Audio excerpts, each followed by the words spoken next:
رب العالمین والصلاۃ والسلام علی سید الانبیاء والمرسلین اما بعد فاعوذ باللہ من الشیطان الرجیم بسم اللہ الرحمن الرحیم ابو حنیفۃ عن حماد عن ابراہیم عن علقمۃ عن عبداللہ بن مسعود قال جاء رجل الی رسول اللہ صلی اللہ علیہ وسلم۔ یہ حدیث لمبی ہے لیکن آپ نے توجہ سے سننا ہے اس کا ترجمہ، ٹھیک ہے۔ حضرت ابو حنیفہ حماد سے، وہ ابراہیم سے، وہ علقمہ سے، وہ عبداللہ بن مسعود سے، وہ فرماتے ہیں کہ آیا ایک مرد رسول صلی اللہ علیہ وسلم کی طرف، پر اس نے کہا کہ یا رسول اللہ کا کوئی بچ جائے گا مسلمانوں میں سے، کوئی ایک بچ جائے گا جہنم میں؟ تو رسول صلی اللہ علیہ وسلم نے فرمایا ہاں، ایک مرد جہنم کے گڑھے میں بچ جائے گا اور ندا دے گا حنان منان کے ساتھ، یہاں تک کہ سنیں گے اس کی آواز حضرت جبرائیل علیہ الصلوۃ والسلام، پس وہ تعجب کریں گے اس آواز سے اور کہیں گے العجب العجب، پھر نہیں صبر کریں گے یہاں تک کہ وہ عرش رحمان کے عرش کے سامنے سجدے میں گر جائیں گے، پس کہیں گے اللہ تبارک و تعالیٰ فرمائے گا ارفع رأسک، اے جبرائیل علیہ الصلوۃ والسلام اپنا سر اٹھاؤ، پس وہ رب تعالیٰ فرمائے گا کہ تجھے کس چیز نے تعجب کر دیا ہے، حالانکہ اللہ تعالیٰ زیادہ جانتا ہے بما رآہ، جس کو انہوں نے دیکھا ہے۔ تو حضرت جبرائیل علیہ السلام کہیں گے، عرض کریں گے یا ربی سمعت صوتا من قہر جہنم ینادی بالحنان المنان، کہ اے رب میں نے سنا ہے جہنم کے گڑھے میں ایک آواز کو جو ندا دے رہا تھا حنان اور منان کے ساتھ، میں نے تعجب کیا اس کی اس آواز سے۔ پس کہے گا اللہ تبارک و تعالیٰ اے جبرائیل اذهب الی مالک قل له اخرج العبد الذی ینادی بالحنان المنان، کہ جا تو مالک کی طرف، دروغہ جنت کی طرف، جو جہنم کے معاملات جو سنبھالتے ان کی طرف جا، پس کہے ان کی طرف جا اور کہہ اس سے کہ نکال تو میرے بندے کو جو ندا دے رہا ہے حنان اور منان کے ساتھ۔ پس حضرت ابراہیم علیہ الصلوۃ والسلام جہنم کے دروازوں میں سے ایک دروازے کی طرف جائیں گے، فیضربہ، پس اس کو کھڑکائیں گے، فیخرج الیہ مالک، اس سے مالک نکلیں گے، یعنی کہ دروغہ جہنم نکلیں گے، یقول اخرج العبد الذی ینادی بالمنان، وہ کہیں گے کہ تو نکال اس بندے کو جو ندا دے رہا ہے حنان اور منان کے ساتھ، فیدخل، وہ داخل ہو جائیں گے، ویطلب، اور اس کو ڈھونڈیں گے، طلب کریں گے، فلا یوجد، ان کو ملے گا نہیں، وَأَنَّ مَالِكًا أَعْرَفُ بِأَهْلِ النَّارِ مِنَ الْأُمِّمِ بِأَوْلَادِهِ، حالانکہ مالک دروغہ جنت ہے، وہ زیادہ پہچانتے ہیں جہنمیوں کو اس ماں سے جو اپنے بچے کو پہچانتی ہے، اپنے بچے کو جو ماں پہچان لیتی ہے نا، اس سے بھی زیادہ پہچانتے ہیں دروغہ جنت جہنمیوں کو، لیکن پھر بھی ڈھونڈ نہ سکیں گے۔ فَيَخْرُجُ فَيَقُولُ لِجِبْرَائِيلَ إِنَّ جَهَنَّمَ زَفَرَةً لَا أَعْرِفُ الْحِجَارَةَ مِنَ الْحَدِيدِ وَلَا الْحَدِيدَ مِنَ الرِّجَالِ، وہ کہیں گے کہ جہنم جو ہے نے ایک سانس لی ہے، جہنم نے ایک سانس لی ہے، بڑی پھترلی سانس لی ہے، کہ نہیں میں نے پہچانا ہجارہ پتھر کو لوہے سے اور نہ لوہے کو مردوں سے۔ پس حضرت ابراہیم علیہ الصلوۃ والسلام لوٹے یہاں تک کہ وہ عرش رحمان کے سامنے آئے اور سجدے میں گر گئے۔ رب تعالیٰ نے کہا کہ اپنا سر کو اٹھائیے اے جبرائیل، میرے بندے کو تو کیوں نہیں لایا؟ تو حضرت جبرائیل علیہ الصلوۃ والسلام کہیں گے یا رب بے شک مالک نے کہا کہ جہنم نے ایک ایسی سانس لی ہے کہ میں نے پتھر کو لوہے سے نہیں پہچانا اور نہ ہی لوہے کو بندوں سے پہچانا۔ تو رب تعالیٰ کہے گا کہ تو کہے مالک کو کہ میرا بندہ جہنم کے اس گڑھے میں ہے، اس گڑھے میں ہے، اس کونے کے اس گڑھے میں ہے، وفی روایت، اور ایک روایت میں ہے اس۔ پس جائیں گے حضرت جبرائیل علیہ الصلوۃ والسلام اور انہیں خبر کریں گے اس کی، پس وہ حضرت مالک داخل ہوں گے، پس وہ پائیں گے اس کو لپٹا ہوا اور رسیوں سے بندھا ہوا، ناصیتہ الی قدمی، اس کے قدم اس کے پیشانی سے بندھے ہوئے تھے اور اس کے ہاتھ اس کے پہلوؤں کی طرف لپٹے ہوئے تھے، وجتمعت، اور اس پر سانپ اور بچھو چڑھے ہوئے تھے، یجذبھا، پس ان کو جھٹکا دیں گے ایک زوردار جھٹکا، یہاں تک کہ گر جائیں گے اس سے سانپ اور بچھو، پھر ان کو دوسری مرتبہ ایک زوردار جھٹکا دیں گے، یہاں تک کہ ان سے رسیاں اور جو کڑے ہوں گے وہ ٹوٹ جائیں گے۔ ثم یخرجہ من النار، پھر نکالیں گے ان کو جہنم سے، پس لے جائیں گے ان کو مائے حیات میں، یعنی کہ چشمہ حیات میں ڈالیں گے، ان کو چشمہ حیات میں ڈالیں گے۔ ویدفع، اور دے دیں گے حضرت جبرائیل علیہ السلام کو۔ پس حضرت جبرائیل علیہ السلام ان کو کی پیشانی سے کھینچیں گے، زوردار کھینچتے ہوئے اس کو لے جائیں گے۔ فما مر بہ جبرائیل علی ملأ من الملائکۃ الا وهم یقولون اف لہذا العبد، نہیں ہوں گے کہ جن کے ساتھ حضرت جبرائیل علیہ السلام گزرے گے ملائکہ میں سے ایک جماعت پر، الا وهم یقولون اف، مگر وہ کہے گی کہ اف ہے اس بندے پر، یہاں تک کہ وہ رحمان کے عرش کے سامنے سجدے میں گر جائیں گے، کہے گے رب تعالیٰ کہ تو اپنا سر اٹھا اے جبرائیل، وہ پس اور رب تعالیٰ اپنے بندے سے کہے گا اے میرے بندے، کیا میں نے تجھے ایک اچھی صورت سے پیدا نہیں کیا؟ کیا میں نے تیری طرف رسول نہیں بھیجے؟ کیا میں نے تجھ پر کتاب نہیں پڑھی؟ کیا میں نے تجھے حکم نہیں دیا؟ کیا میں نے تجھے برائی سے منع نہیں کیا؟ یہاں تک کہ بندہ اقرار کرے گا اور کہے گا فالما فعلت، کیوں نہیں رب تعالیٰ اس طرح کیا ہے؟ پھر بندہ کہے گا کہ یا رب میں نے اپنی جان پر ظلم کیا، یہاں تک کہ میں جہنم میں بھی اس طرح تھا، یہاں تک کہ جہنم میں بھی میں اتنے سال رہا، خریفاً سال رہا، اتنے سال رم اقتا رجائی، اور میں نے امید نہیں چھوڑی، تیری رحمت کی امید نہیں چھوڑی اے ربی، اور دعوت کا، میں تجھ سے امید رکھتا اور میں تجھے پکارتا رہا حنان اور منان کے ساتھ، اور تو نے مجھے اپنی فضل سے نکال دیا اور مجھ پر اپنی رحمت کا، اپنی رحمت کے طفیل مجھ پر رحم کر، اپنی رحمت کے طفیل مجھ پر رحم کر۔ اللہ تعالیٰ کہے گا کہ اشہدوا یا ملائکتی بانی رحمتہ، کہ گواہ ہو جاؤ اے ملائکہ، بے شک میں نے اس پر رحم کر دیا۔ اب یہ جو بندہ تھا نا وہ جہنم میں آخری تھا، جو بعضوں نے یہ لکھا ہے، اس کی تفسیر میں یہی آتا ہے کہ یہ بندہ جہنم میں آخری بندہ تھا، یعنی کہ جہنم میں مسلمانوں میں سے یہ بندہ آخری بندہ تھا جو قبر اور جہنم میں تھا۔ پھر اس کے بعد کوئی مسلمان نہیں بچ جائے گا، جائیں گے صحیح مسلمان لیکن عذاب بھگت کر واپس آ جائیں گے، یہ جس طرح آپ نے حالات پڑھے۔ آگے فحاولت ان اشرح شرحا، شرح قائد کا شرحا یفصل مجملاتہ ویبین معدلاتہ۔ اب یہاں سے وجہ بتا رہے ہیں کہ شرح لکھنے کی وجہ کیا تھی، کہ میں نے شرح کیوں لکھی، ٹھیک ہے، شرح لکھنے کی وجہ کیا تھی، خصوصیت کیا تھی شرح لکھنی تھی۔ کہتے ہیں پس میں نے چاہا، فحاولت میں نے چاہا کہ میں شرح لکھوں، اس کی ایسی شرح جو تفصیل کر دے اس کے مجملات کو، جو اس کے مبہم باتوں کو کیا کر دے، ان کی تفصیل کر دے، اور ظاہر کر دے ان کی مشکل باتوں کو، اور ظاہر کر دے معدلاتی، ان کی مشکل باتوں کو کیا کر دے، ظاہر کر دے، اور وینشر مطویاتی، اور کھول دے لپٹی ہوئی باتوں کو، اور لپٹی ہوئی باتوں کو کھول دے،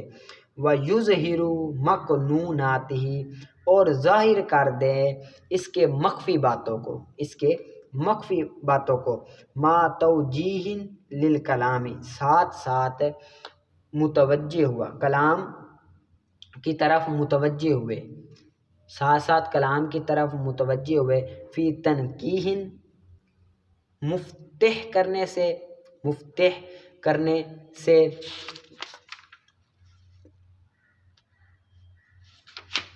تنقیح کا معنی صفائی کرنے سے، ٹھیک ہے، بمعنی صفائی، مفتح کرنے کے میں، اور متنبع کرنے میں، واضح کلام میں مقصود پر، علی المرامی مقصود پر، فی توضیح مقاصد میں سے متنبع کرنے پر کیا کر دے، تفصیل کر دے، وتحقیق للمسائل غب تقریر، اور اور مسائل کو ثابت کرنا، تحقیق ثابت کرنا، مسائل کو ثابت کرنا اور دلائل کی باریکیوں کے بعد، انہیں بیان کرنے کے بعد، غیب کہتے ہیں بعد کو، بیان کرنے کے بعد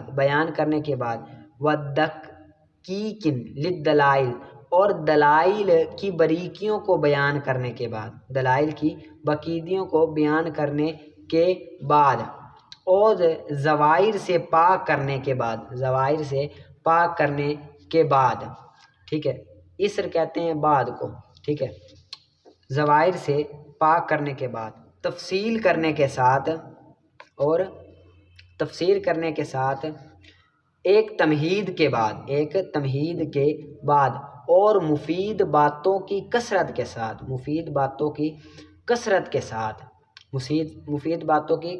ساتھ تجربے کے بعد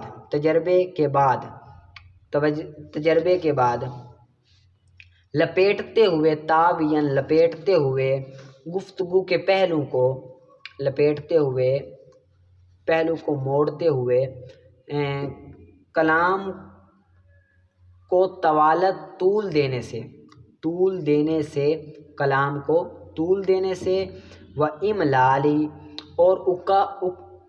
اکتاہٹ میں مبتلا کرنے سے اور میانہ روی اختیار کی کنارہ کشی اختیار کرنے سے، متجافین میانہ روی اختیار کی کنارہ کشی اختیار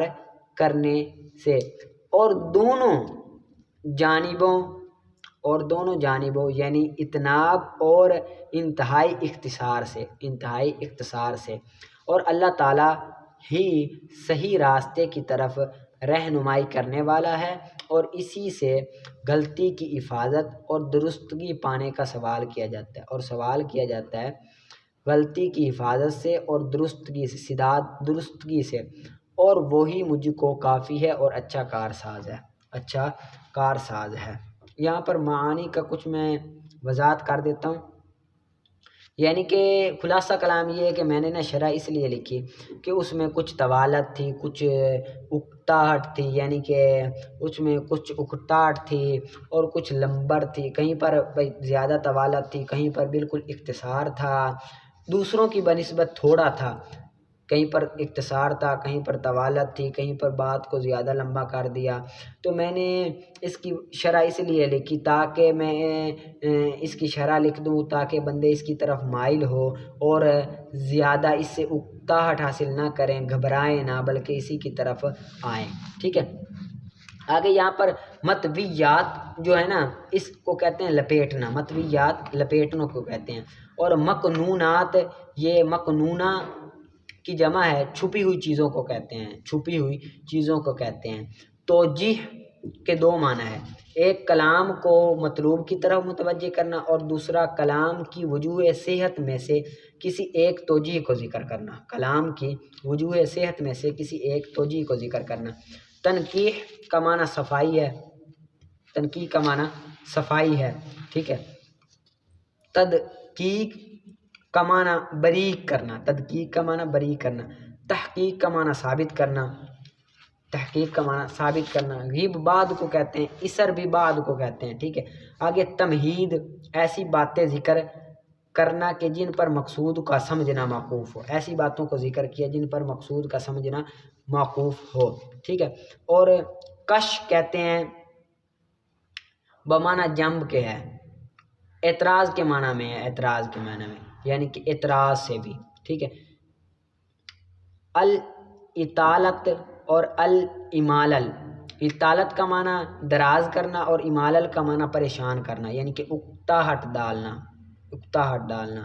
دراز کرنا، املال پریشان، اکتاہٹ ڈالنا یعنی کہ مشکل ہونا۔ اور متجافین کا معنی ہے دوری اختیار کرنا، یعنی کہ دوری اختیار نہ کرنا، اختصار میانہ روی کی، توسط کیا، ٹھیک ہے۔ اتناب، کلام کو ضرورت سے زیادہ لانا، اور اخلال کہتے ہیں کلام کو اتنا مختصر لانا کہ مطلول میں ہی خلل واقع ہو جائے، مطلوب جو ہے وہ بھی سمجھ صحیح طرح نہ آ جائے۔ رشاد کہتے ہیں ہدایت، ٹھیک ہے. آگے نیل کہتے ہیں پانا حاصل کرنا، نیل پانا حاصل کرنا. سداد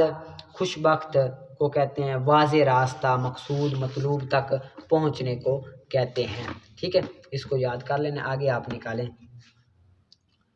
تلخیص المفتاح. والی کلی کلمت ما صاحبہ تہا مقام، اور ہر کلمہ کی اپنی ساتھی کے ساتھ ایک خصوصیت ہوتی ہے. ہر کلمہ کے لیے اپنے صاحب کے ساتھ ایک مقام ہوتا ہے، ایک خصوصیت ہوتی ہے. کلام کی شان کا بلند ہونا حسن میں اور قبول میں اس کا مطابق ہونا اعتبار مناسب کے، یعنی کہ کلام کی جو شان تب بلند ہوگی، حسن اور قبول میں تب بلند ہونی ہوگی جب مقتضی حال کے مطابق ہو، ٹھیک ہے. اور کلام کی پستی و انحطاط، اس کی پستی، ٹھیک ہے. کلام کی پستی الفاظ کو مقتضی حال کے مخالف ذکر کرنا، بھی آدمی ہا اس کے مخالف ذکر کرنا، یعنی کہ کلام فصیح تب ہوگا، کلام بلند تب ہوگا جب کیا ہو، اس کو مقتضی حال کے مطابق لیا کرے. اور کلام تب صحیح نہیں ہوگا جب اس میں مقتضی حال کی مطابقت نہ ہو، اور وہ اعتبار مناسب ہے حال اور مقام کے، اور وہ اعتبار مناسب ہے حال اور مقام کے، یعنی کہ کلام تبھی ٹھیک ہوگا جب اعتبار مناسب ہو، ورنہ نہیں ہوگا، ٹھیک ہے. فالبلاغۃ صفۃ راجعۃ الی اللفظ باعتبار افادۃ المعنی، پس بلاغت ایک ایسی صفت ہے جو لفظ کی طرف اس لحاظ سے لوٹتی ہے، جو لفظ کی طرف لوٹتی ہے اس اعتبار کے ساتھ کہ الفاظ مرکب ہونے کے بعد معنی کا فائدہ دے. الفاظ مرکب ہونے کے بعد ترکیب دینے کے ساتھ معنی کا فائدہ دے، مرکب ہونے کے ساتھ ترکیب دینے کے ساتھ معنی کا فائدہ دے. اور وکثیرن، اور بسا اوقات نام رکھا جاتا ہے اس کا فصاحت بھی، بلاغت کو فصاحت بھی کہہ دیا جاتا ہے، بسا اوقات بلاغت کو فصاحت بھی کہہ دیا جاتا ہے. اور اس کے لیے طرفان، دو طرفیں ہیں، دو قسمیں، ایک اعلیٰ اور ایک اسفل. اعلیٰ وحد الاعجازی، اعجاز کی حد ہے کہ وہ اعلیٰ کون سی ہے، اعلیٰ کے قریب ان دونوں کو حد اعجاز کہتے ہیں. اعلیٰ کے قریب ان دونوں کو کیا کہتے ہیں، حد اعجاز کہتے ہیں. جو اعلیٰ کے قریب ہوتی ہے اس کو کیا کہتے ہیں، حد اعجاز کہتے ہیں. اور اسفل کہتے ہیں وہ جب تعبیر کیا جائے اس سے ان چیزوں کی طرف کہ جو بلغاء کے نزدیک متحقق نہ ہو، حیوانات کی آواز کے ساتھ، حیوانات جانوروں کی آواز کے ساتھ. دوسری اسفل ہے وہ بلغاء کے نزدیک جانوروں کے کلام میں شمار ہوتی ہے، جانوروں کی آواز میں شمار ہوتی ہے، یعنی کہ آدمی کا کلام اتنا ہوتا ہے کہ سمجھ ہی نہیں آتا، جس طرح حیوان بولتے ہیں اس طرح سمجھ آتی ہے. تو دوسری وہ قسم ہے. وَبَيْنَهُمَا مَرَاتِبُ كَثِيرَةٌ، اور ان دونوں قسموں کے درمیان بلاغت کے بہت سارے درجے ہیں، بلاغت کے بہت سارے مراتب ہیں، درجے ہیں. وَتَتْبَعُهَا وُجُوهٌ اُخَرُ تُورِثُ الْكَلَامَ حُسْنًا، بعض اور بلاغت کے پیچھے کچھ ایسے امور ہیں، اور بلاغت کے پیچھے تتبع بلاغت کے پیچھے کچھ ایسے امور ہیں جو کلام کا حسن بڑھا دیتے ہیں کلام کا حسن. یعنی کہ بعض کی جو بلاغت ہے نا وہ بعض سے اتنی اعلیٰ ہوتی ہے، اتنی اچھی ہوتی ہے کہ وہ کلام کا حسن بڑھا دیتے ہیں. جس طرح کہ آپ کو پتہ ہے کہ کوئی بندہ بولتا ہے تو بڑی اس کی فصیح زبان ہوتی ہے، بڑی اچھی ہوتی ہے، اور کوئی بندہ بولتا ہے کہ وہ حیوانوں کی طرح ہوتی ہے، ان کی سمجھ ہی نہیں آتی کچھ، ٹھیک ہے، ان کو حیوانوں کی طرح شمار کیا جاتا ہے. جن کی بڑی اچھی ہوتی ہے اس کو وہ حسن میں شمار کرتے ہیں، ٹھیک ہے. آگے آپ نکالیں اصول شاشی کا. والامر،